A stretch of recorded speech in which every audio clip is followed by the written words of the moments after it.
বন্যায় বিপর্যস্ত 11 জেলায় মৃতের সংখ্যা বেড়ে 23 জনে দাঁড়িয়েছে। এখনো পানিবন্দী 12 লাখ পরিবার। কিছু এলাকায় পানি কমলেও এখনো রয়ে গেছে জলাবদ্ধতা। দুর্গম এলাকায় ত্রাণ তৎপরতা ব্যাহত হচ্ছে। প্রতিনিধিদের পাঠানো তথ্য ছবিতে বিস্তারিত জানাচ্ছেন পিন্টু হাজং।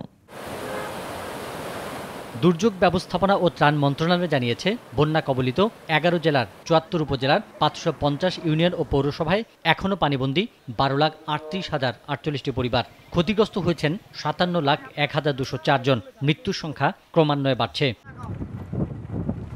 কুমিল্লায় নদীর পানি কিছুটা কমলেও ধীর গতিতে নামছে লোকালয়ের পানি। তবে নতুন করে প্লাবিত হয়েছে ব্রাহ্মণপাড়া উপজেলার বিভিন্ন ইউনিয়ন। ভেঙে পড়েছে যোগাযোগ ব্যবস্থা। 14 গ্রাম ও নাঙ্গলকোটে ত্রাণ সংকটে বানভাসীরা। ফেনীর মুহুরী, কহুয়া ও সিলোনিয়া নদীর পার ঘেঁষা গ্রামগুলো এখনো ডুবে আছে। সুপেয় পানি ও খাবার সহ প্রয়োজনীয় সহায়তা না পাওয়ার কথা বলছেন স্থানীয়রা। নোয়াখালী ও লক্ষ্মীপুরে বন্যা পরিস্থিতির অবনতি হয়েছে। বৃষ্টি হওয়ায় এবং বাঁধ ভেঙে যাওয়ায় নোয়াখালীতে পানি বেড়েছে। লক্ষ্মীপুর জেলার সদর, রায়পুর, রামগঞ্জ ও কমলনগরে পানিবন্দী হয়ে পড়েছে প্রায় 7 লাখ মানুষ। খাদ্য ও প্রয়োজনীয় জিনিসপত্রের সংকটে সেখানকার মানুষ।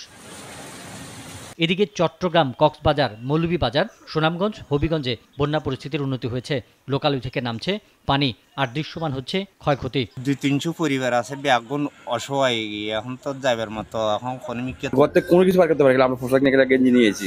মাল সামানা যা আছে আমরা তো সর্বহারা হয়ে গেছি। চলে খায়াম যে হে এমন কোনো আমরা আর পথ নাই। গত 24 ঘন্টায় ভারতের ত্রিপুরায় ভারী বৃষ্টিপাত না হয় সেখান থেকে আসা ঢলের পানি কমেছে। ফলে এই অঞ্চলে বন্যার পানি কমে যাওয়ার সম্ভাবনা রয়েছে।